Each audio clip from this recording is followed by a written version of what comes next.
Hello అండి అందరికీ. అందరు ఎలా ఉన్నారు? నేనైతే బాగున్నాను. మీరు కూడా బాగుండాలని మనస్ఫూర్తిని అయితే కోరుకుంటున్నా.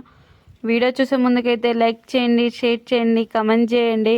అలాగే మన ఛానల్ని ఎవరైనా కొత్తగా చూసే వాళ్ళైతే సబ్స్క్రైబ్ చేసుకోండి. వీడియో చూసే ముందుకైతే లైక్ చేయండి. మీరు ఇచ్చే లైక్ నా వీడియోని ఇంకో కొంచెం ముందుకు తీసుకెళ్తుంది. సో బాగా చలి అయితే పెడుతుంది ఈ మధ్యలో అంటే 2-3 రోజుల నుంచి అయితే బాగా చలి పెడుతుంది. మేమైతే పొయ్యి అంటు పెట్టుడు స్టార్ట్ చేసేసినాం. అప్పుడే మేమైతే ఎక్కువ పొయ్యి అంటు పెట్టేది చలికాలంలో. వానాకాలం కూడా అంతగానం ఎక్కువ యూజ్ చేయము, ఎందుకంటే ఒక సైడ్ వాన పడుతుంటే ఒక సైడ్ స్నానం చేసేస్తాం. మాకు ఎక్కువ చలినీళ్ళతోనే ఎక్కువ స్నానాలు చేసేస్తాం. కానీ చలికాలం వస్తే చాలు ఎక్కువ వేడి నీళ్ళు కావాలనిపిస్తుంది కదా. మా సార్ అయితే ఎంత చలి పెట్టినా ఎంత వాన కొట్టినా ఏదేమైనా చలినీళ్ళు చేస్తాడు.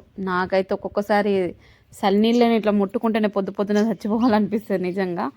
కానీ చల్లనీళ్ళు చేస్తేనే బాగుంటుంది. కానీ అంతగానం చల్లనీళ్ళు చేయడం నాతోని కాదు, పిల్లలతోని కూడా కాదు. అందుకని చెప్పేసి ఇక మేమైతే నీళ్ళుగా పెట్టుకొని స్నానాలు అయితే అయిపోయినాయి. ఇక్కడ పిల్లలకు ఎండకు కూర్చొని జుట్టేస్తున్న వాళ్ళకు. ఇటు ఇంటి ముందు నీడు ఉంది, చలి పెడుతుందని చెప్పేసి ఇటు సైడ్ వచ్చి జుట్టేస్తున్నట్టు. వాళ్ళకు జుట్లు వేస్తే నాకు పెద్ద పని అయిపోతుందండి. ఫస్ట్ ఆఫ్ ఆల్ అది అయినట్టు. ఇక్కడ మా సిద్ధు కోసం నీళ్ళు కాగుతున్నాయి. మా సిద్ధు కోసం మంట పెడుతున్నా. లాస్ట్కు సిద్ధు ఒక్కడు ఉండిపోయింది అన్నట్టు. ఫస్ట్ పిల్లలకి ఇట్లా చేసేసారు, సిద్ధు అయితే లాస్ట్కు. ఎందుకంటే పిల్లలు స్నానం చేసి జుట్లు వేసుకొని వాళ్ళు అటు ఇటు అనేసరికి సిద్ధు ఒక్కడైతే స్నానం చేసేస్తాడు కదా. అందుకని చెప్పేసి సిద్ధుకైతే లాస్ట్ వేసినాం. ఇక్కడ ఏంటంటే ముగ్గేసుడు మర్చిపోయారు పాపం పిల్లలు.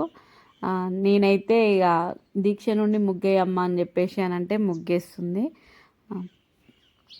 ఫస్టే లేపిన ముగ్గేయడానికి, కానీ కొంచెం లేటుగా లేచి ముగ్గేస్తుంది.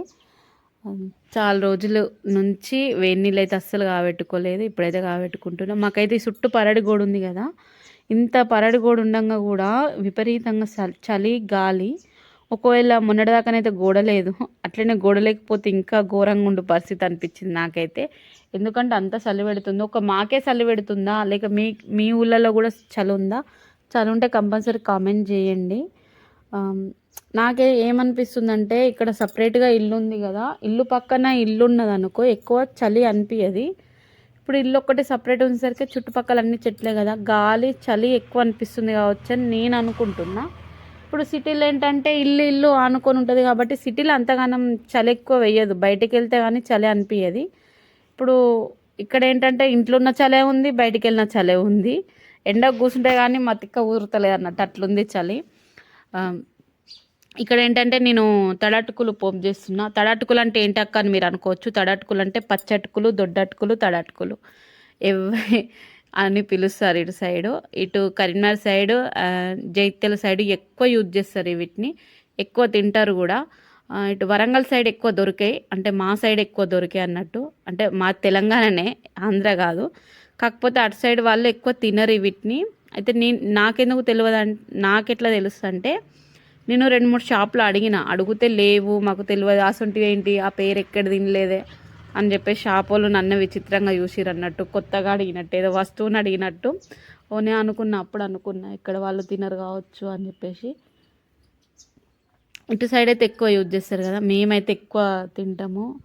ఇవైతే రవ్వ ఉప్మా చాలా తక్కువ, దోశ ఇవి తడటుకులు కూడా నేను చాలా రోజులు అయిపోయింది చేసి అసలు చేస్తున్న. సిద్ధుకి ఇష్టము, తింటాడు మంచిగా. దోశ, ఇడ్లీ ఇవి అనంగా ఇష్టపడి తింటాడు. ఇంట్లో చేస్తున్నాం కదా ఏవైనా బాగానే ఉంటుంది, బయట ఫుడ్ కంటే ఇంట్లో వేసుకునేది ఏ ఫుడ్ అయినా బాగానే ఉంటుంది అని నేను అనుకుంటా. మొత్తానికైతే అవి అయితే వేసేసిన. నేను అవన్నీ ఒక్కసారి పోపేసిన. ఏమేమి వేసినాను మీరు అనుకోవచ్చు, అన్నీ అంటే నా రోజు చేసేటివే, అంటే కర్రీలో ఏం వేసుకుంటాం అవే కదా. చిన్న ఉల్లిగడ్డ, పచ్చిమిర్చి, కరివేపాకు, 2-3 ఎల్లిపాయలు తీసుకొని పొట్టు వేసుకొని దంచుకొని వేసుకున్న. కొంచెం కరివేపాకు వేసుకొని ఆవాలు, జీలకర్ర, నూనె వేసుకొని మంచిగా వేయించినాక వేసుకున్నట్టు. ఈలోపు పిల్లలు అయితే టిఫిన్ చేసి తినేసి బయలుదేరిపోయారు, రెడీ అవుతారు వాళ్ళు. ఈ లోపు ఏంటంటే మా సార్ ఖాళీగానే ఉన్నాడు. నేను బెండకాయలకు వద్దామని చెప్పేసి పెడితే నేను బెండకాయలు కట్ చేస్తా అని చెప్పేసి నాకు కొంచెం హెల్ప్ చేసిండు అంతే. ఓన్లీ బెండకాయలు కట్ చేసి అడబెట్టిండు, మిగతా ఏం ముట్టుకోలేదు. బెండకాయలు తొందరగా అవుతుంది కదా పని అని చెప్పేసి అవి అయితే కట్ చేసి ఇచ్చిండు. ఇక్కడనైతే పిల్లలు అయితే స్కూల్కి వెళ్తారు. వీళ్ళు స్కూల్కి వెళ్ళిన తర్వాత నేనేం పనికి వెళ్తే ఆల్రెడీ వాళ్ళు టిఫిన్ చేసిరు కాబట్టి ఇక నేను మెల్లగా వంట చేద్దాంలే అని చెప్పేసి నేను మెల్లగానే వంట చేసిన. బెండకాయ కర్రీ అయితే చేసిన. మీరు చూస్తుర్రా అక్కడ నీడు ఉంది మొత్తం. ఇటు సైడ్ ఏమో ఎండ కొడుతుంది, అటు సైడ్ ఏమో పొద్దున నీడు ఉంటుంది అన్నట్టు. మొత్తానికి బెండకాయ కర్రీ అయితే రెడీ అయిపోయింది. సో ఈ చిన్న వీడియోని లైక్ చేసి సబ్స్క్రైబ్ చేసుకోండి. కొత్తగా మా ఛానల్ చూసే వాళ్ళు అయితే సబ్స్క్రైబ్ చేసుకోండి. ప్లీజ్ సపోర్ట్ చేయండి.